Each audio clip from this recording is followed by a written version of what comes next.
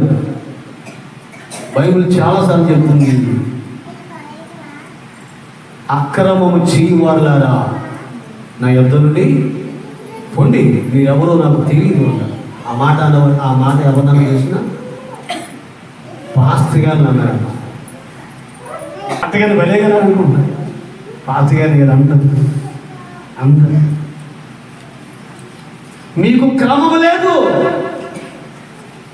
మీ జీవితానికి, క్రైస్తవ్యానికి క్రమం లేదు. క్రైస్తవ జీవితం క్రమముతో కూడినది. ఆధ్యాత్మిక జీవితం క్రమముతో కూడిన జీవితం. క్రమము లేకపోతే అది అక్రమం అవుతుంది. అక్రమముగా ఉన్న వారికి దేవుని రాజ్యము లేదు. అందుకని దేవుని మందిరం ఎలా పడతారో కూర్చోకూడదు, ఎలా పడతారో నిలబడకూడదు, లోపలికి బయటికి తిరగకూడదు, నిద్రపోకూడదు, మాట్లాడుకోకూడదు, ఆడుకోకూడదు. దేవుని మందిరంలో చాలా కూర్చోడంలోనైనా, నిలబడంలోనైనా, పాట పాడడంలోనైనా, ప్రార్థించడంలోనైనా, ఆరాధనలోనైనా సరే ఏముండాలంటే క్రమం ఉండాలి. ఇది నా మాట కాదు, ప్రభు చెప్పిన మాట. ఆయన అన్నాడు, నీవు బల్లను లోపలికి తెచ్చి 4వ వచనం, దాని మీద క్రమముగా ఉంచవలసిన వాటిని ఉంచి. అంటే క్రమముగా ఉంచవలసిన వాటిని ఉంచి. క్రైస్తవ జీవితం క్రమమైన జీవితం, ఆధ్యాత్మిక జీవితం క్రమముతో కూడిన జీవితం. 4వ ఏమండి? ప్రదీపములను వెలిగింపవలెను. 4వ వచనంలోనే లోపలికి తెచ్చి దాని మీద ప్రదీపములను వెలిగించవలెను. దేవునికి స్తోత్రం. 4వ పని ఏం చెప్పారండి? దీపమును వెలిగించమని. దీపమును వెలిగించమని. మన దీపములు వెలుగుతూ ఉండాలి, ఆరిపోకూడదు. సుడిగాలిలోనైనా, చలివానలోనైనా దేవుడు వెలిగించిన దీపము ఆరిపోదట.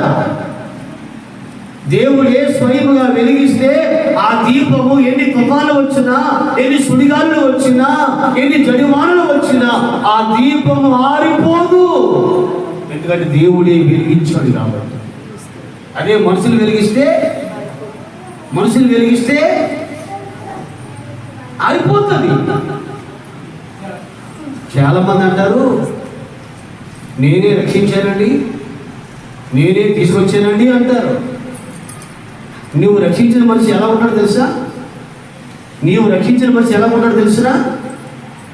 గడిగడికి పడిపోతాడు లోపల, గడిగడికి పాములో పడిపోతాడు, గడిగడికి తప్పిపోతాడు, గాడి తప్పిపోతాడు. మనుషులు రక్షించిన వారు అట్లా ఉంటారు. నువ్వు నమ్మకపోయినా 100% అదే కరెక్ట్. కానీ దేవుని రక్షించిన మనిషి ఎట్లా ఉంటాడు? ఎప్పటికీ పడిపోడు. దేవునికి స్తోత్రం. దేవుడు ఈరోజు ప్రదీపములను వెలిగించి, మరి ఎలా వెలిగిస్తాం? ఎలా వెలుగుతాం మనం? చదివేంటి ఒక్క మాట చదివి. 90వ కీర్తన 8వ వచనం. 90వ కీర్తన 8వ వచనం. మా దోషములను నీవు ఎదుట ఉంచుకుని నీ ముఖ కాంతిలో మా రహస్య పాపములు కనబడుచున్నవి. దేవునికి స్తోత్రం. చూడండి, వెలుగులో చీకటి ఎంత మాత్రము ఉండదు. వెలుగు వచ్చినప్పుడు చీకటి పారిపోతుంది. మనం వెలిగించబడితే మనలో చీకటి ఎంత మాత్రం ఉండదు. దేవుని ముఖ కాంతిలో మన రహస్య పాపములు కనబడుతున్నాయట. కాబట్టి మనము వెలిగించబడితే మన పాపములు మనలో నుండి వెళ్ళిపోతాయి. అంతేకాకుండా 19వ కీర్తన 8వ చరణంలో 19వ కీర్తన 8వ చరణం త్వరగా వచ్చేది. ఎలా వెలిగించబడతామో చెప్పాడు భక్తులు.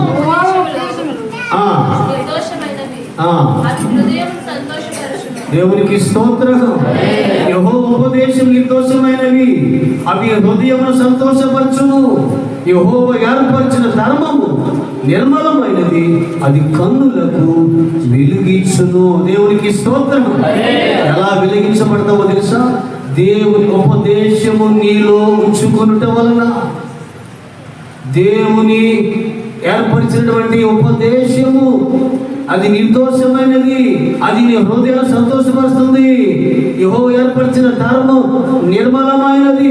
నిర్మలమైన వాక్యముతో, దేవుని వాక్యముతో, ఉపదేశముతో మనము వెలిగించబడతాం. దేవుని ఉపదేశం మనలో ఉంటే, నిర్మలమైన వాక్యం మనలో ఉంటే మనలో చీకటి ఉండదు. వెలుగుతూ ఉంటాము, వెలుగుమయమై ఉంటాము, దీపస్తంభముగా ఉంటాము. వాక్యం లేకపోతే ఒక వ్యక్తికి వెలుగు లేదు. వాక్యం లేకపోతే క్రైస్తవుడు ప్రకాశించలేడు, ప్రజ్వలించలేడు. వాక్యం ఉంటేనే, ఉపదేశం ఉంటేనే, నిర్మలమైన వాక్యం ఉంటేనే నీవు ఆ వాక్యమే, ఆ ఉపదేశమే నిన్ను వెలిగిస్తుంది అన్నాడు కదా. యెహోవా ఏర్పరిచిన ధర్మము నిర్మలమైనది, అది కన్నులకు వెలుగిస్తుంది. ఏమిస్తుంది వెలుగు? వెలుగేమిస్తుందండి? యెహోవా ఉపదేశము, ఈ నిర్మలమైన వాక్యము మనలను వెలిగిస్తుంది. అందుకని మనం ఏమవ్వాలంటే వెలిగించబడాలి. నీ దీపములు ఆరిపోకుండా వెలుగుచుండనీయుడి. లోకసువార్త 12:35లో, లోకసువార్త త్వరగా, లోకసువార్త 12:35లో, లోకసువార్త 12:30 మీ నడుము కట్టుకొనుడి, మీ దీపములు వెలుగుచుండనీయుడి. దేవునికి స్తోత్రం. మీ నడుములు కట్టుకోండి, మీ దీపములు వెలుగుచుండనీయుడి. ఆరిపోవడానికి వీల్లేదన్నారు. ప్రియమైన దేవుని బిడ్డలారా, దేవుడు మోషే చెప్తున్నాడు, ఇదిగో మందిరాన్ని నిలబెట్టు, మందసం తీసుకురా, మందిరంలో ఉంచవలసిన వాటి క్రమముగా ఉంచు, 4 ప్రదీపమును, దీపమును వెలిగించు. మనం వెలిగించబడాలి. అనేకులకు వెలుగు కావాలి. బాప్తిస్మం ఇచ్చే యోహాను గారు ఏమన్నారు?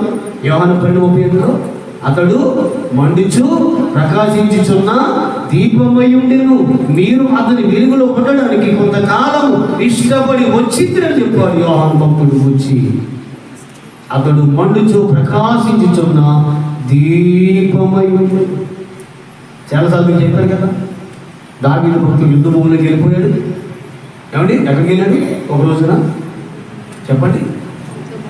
నేను చెప్పాను కదా, యుద్ధ భూమిలోకి వెళ్ళిపోయాడు. యుద్ధం చేస్తూ అలసిపోయి సమస్యలు పోయి పడిపోయాడు. ఈలో ఒక శత్రువు చూశాడు, ఫిలిస్తీయుడు ఇస్బి బెనోబా అనేవాడు. వాడు ధరించిన కట్లు గిడ్డి 300 తులాములు ఎత్తుగలిగిందంట.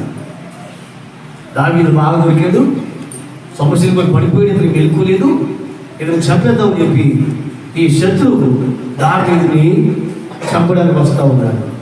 ఈలోగా దావీదు సైన్యంలో ఉన్నవాడు అభిషేక్, సిరియా. దావీదు అక్క పేరు సిరియా. అక్క కొడుకు ఒక ముగ్గురు కొడుకులు, అందులో ఒకటి పేరు అభిషేక్. ఈ విషయాన్ని చూచాడు, ఈ సందర్భాన్ని చూశాడు. అమ్మ బాబు ఇంకేముంది, దావీదు గారు చంపేలకు వచ్చేద్దామని చెప్పేసి ఈ అభిషేక్ అని ఏం చేశాడంటే ఈ శత్రుని ఆదుకుని అక్కడే కొట్టి చెప్పేశాడు. దేవునికి స్తోత్రం. అప్పుడు దావీదు మేలుకు వచ్చింది. అప్పుడు దావీదుతో వాళ్ళు ఏమన్నా తెలుసు, అయ్యా ఇక నుండి ఎప్పుడు కూడా యుద్ధ భూములకు రానని మాకు మాట ఇవ్వండి. నువ్వు మహారాజువి, ఒక దేశానికి అధినేతవి, చక్రవర్తివి, నీవు ఉండాలి. ఇక నుండి ఎప్పుడు కూడా నీ జీవిత కాలంలో యుద్ధ భూములోకి రావద్దు. ఎందుకు తెలుసా, ఎందుకు రావద్దు అంటామంటే యుద్ధంలోకి మేము చేస్తాం యుద్ధం, నువ్వు అలాగే ఉండు, నువ్వు అక్కడే ఉండు, నువ్వు చేయొద్దు, నువ్వేమి చేయొద్దు, మేము చేస్తాం, దేశ పక్షులుగా పోరాడతాం, మేము మా ప్రాణాలు అర్పిస్తాం, నీవు ఎప్పటికీ రావద్దు. ఎందుకు తెలుసా, నీవు ఇశ్రాయేలీలకు ఒక దీపము లాంటి వాడవు, నీ దీపం మారిపోవడానికి వీలు లేదు. దేవునికి స్తోత్రం. 2వ సమూయేలు గ్రంథములో 22వ అధ్యాయములో 17వ వాక్యములు నా మాట మీరు చదువుకొని లేకపోతే రాసుకోండి చదవడం టైం. నీవు ఇశ్రాయేలీయులకు ఒక దీపము లాంటి వాడవు, నీ దీపం ఆరిపోవడానికి వీలు లేదు. చాలా మంది చెప్తారు, మా కుటుంబానికి నేనే పెద్దనండి, మా కుటుంబానికి నేనే దిక్కునండి, మా కుటుంబానికి బోధ నేనేనండి, మా కుటుంబానికి తల శిరస్సు నేనేనండి. మంచిది, దేవుడు నీకు పెద్దగా చేశాడు, ఆధిక్యతలు ఇచ్చాడు, ప్రథమ సంతానముగా చేశాడు. నీ కుటుంబానికి, నీ వంశానికి ఒక దీపంలాగా ఉన్నావా? ఇశ్రాయేలీయులకు నీ ఒక దీపం, ఇశ్రాయేలు జాతికే దావీదు ఒక దీపంలా ఉన్నాడు. ఈరోజు నా జాతికి నేను, నీ జాతికి నీవు, నీ కుటుంబానికి నీవు, నా కుటుంబానికి నేను ఒక దీపంలా ఉండాలి. మన దీపం ఆరిపోవడానికి వీల్లేదండి. కాబట్టి దేవుడు ప్రదీపమును వెలిగించు. వాక్యము మన హృదయాన్ని వెలిగిస్తుంది. నిర్మలమైన వాక్యము, ఉపదేశము మన హృదయాన్ని వెలిగిస్తుంది. ఆఖరి మట్టికి ముగిస్తాను. 5వ మాట సాక్ష్యము. 5వ వచనం, సాక్ష్యము మందసము నిగుట ధూపము వేయు బంగారు వేదికను ఉంచి మందిర ద్వారమునకు తెరను తగిలింపవలెను. దేవునికి స్తోత్రం. 5వ మాట ఏం చెప్పాడండి, ధూపము వేయు. ధూపం వేయడం అంటే అమ్మా నేను ముగించేస్తానండి. ధూపం వేయడం అంటే వెరీ గుడ్, పరిగెత్తంగా చెప్పారు. దేవునికి స్తోత్రం. ధూపం వేయడం అంటే ప్రార్థన చేయాలి. 141వ కీర్తన 2వ చరణం, 141వ సంకీర్తన 2వ చరణం. నా ప్రార్థన ధూపం వలెను, నేను చేతులు ఎత్తుతా సాయంకాలం నైవేద్యం వలె నీ దృష్టికి అంగీకారంలో కాక. దేవునికి స్తోత్రం. దేవుని మందిరంలో ఏం చేయాలి? ధూపం వేయాలి. అంటే ప్రార్థన చేయాలి, దేవునికి ప్రార్థన చేయాలి. ప్రార్థన చేయాలి. ప్రార్థన ఎప్పుడు నిర్లక్ష్యం చేయకూడదు. ప్రార్థనలో మనం ఎప్పుడు కూడా విడిచిపెట్టకూడదు. ప్రార్థన జీవితాన్ని మనం క్రమం తప్పిపోకూడదు. ప్రార్థనే మన ప్రాణం అన్నాడు, ప్రార్థనే మన ఊపిరి అన్నాడు, ప్రార్థనే మన జీవం అన్నాడు, ప్రార్థన లేని వాడు చచ్చిపోయిన వారితో సమానం అన్నాడు. ఈరోజు ఆదివారం చేస్తుంది కాదండి అని అనకూడదు. ప్రతిరోజు క్రమముగా ప్రార్థన జీవితాన్ని కలిగి ఉండాలి. దానియేలు ప్రార్థనా క్రమం కలిగి ఉన్నాడు లేదా? దినమునకు 3 సార్లు యెరూషలేము తట్టు కిటికీలు తెరిచి తన దేవునికి ప్రార్థన చేస్తూ వచ్చాడు. మామూలు వ్యక్తి కాదు, గవర్నమెంట్ ఉద్యోగస్తుడు, గవర్నమెంట్ జాబ్ చేస్తూ తన బాధ్యత నిర్వర్తించుకుంటూ దినమునకు 3 ప్రార్థన. భక్తుడు దావీదు కూడా రోజుకి ఎన్నిసార్లు చేసిన ప్రార్థన? 3 సార్లు ప్రార్థన, 7 సార్లు స్తుతించాడు. ఈరోజు దేవుని మందిరం ఇది ప్రార్థనా మందిరం అని చెప్పి వాక్యం చెప్తుంది. ఇక్కడ ప్రార్థన జరగాలి. ప్రార్థన ఎవరో ఒకరు అలా చేస్తూనే ఉండాలి. ప్రార్థనని ధూపం వేస్తూ ఉండాలి. ఆ ధూపము పైకి వెళ్ళిపోతుంది, దేవుని దగ్గరికి వెళ్ళిపోతుంది. దేవుడు ఆ ధూపాన్ని ఆకర్షించి ఇష్టపడతాడు. చాలామందికి ప్రార్థనలో క్రమం లేదు, ప్రార్థన చేస్తారో లేదో వారికి తెలియదు. అయ్యో ప్రార్థన చేసుకోలేదే అన్న చింత కూడా ఉండదు చాలామందికి. ఈరోజు క్రమమైన ప్రార్థన జీవితం కలిగి ఈ 1వ నెలలో 1వ తారీఖున ఈ 5 పనులు చేయమని భక్తుడైన మోషేకి చెప్పాడు. ఈ మధ్యాహ్న సమయంలో దేవుడు మనకి చెప్తున్నాడు, మందిరాన్ని నిలబెట్టండి. ఏమన్నాడు? అమ్మ చెప్పండి, ఒకటి చెప్పండి, ఒకటి చేస్తా. ఒకటి, మందిరాన్ని నిలబెట్టాలి. ఆ మందిరం నీవే, నేను. 2, మందసాన్ని తీసుకురా అన్నాడు. మందసంలో దేవుని వాక్యం ఉండాలి, అంటే మన హృదయంలో దేవాలయంలో దేవుని వాక్యం ఉండాలి. 3, మందిరంలో ఉంచవలసిన వస్తువులను క్రమముగా ఉంచు.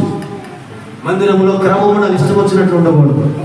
4, దీపమును వెలిగించు అని చెప్తారు. మనం ఇప్పుడు కూడా వెలుగుతూ ఉంటాం.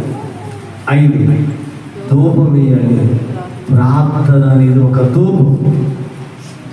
ఆ ధూపం ఎక్కడికి వెళ్తాడు? దేవుడు సన్నిధికి వెళ్ళిపోతాడు. దేవుడు ఇష్టపడతాడు ఆ ధూపాన్ని, ఆగ్రహాన్నిస్తాడు. అప్పుడు ఆ ప్రార్థన ధూపం ద్వారా భూమి మీద ఉన్న ప్రార్థన చేసిన నీకు దేవుడు మంచి ప్రతిఫలం ఇస్తాడు. ఆ రీతిగా చేయడానికి పరిశుద్ధాత్మ దేవుడు మనందరికీ సహాయం చేయును గాక. ఆమేన్.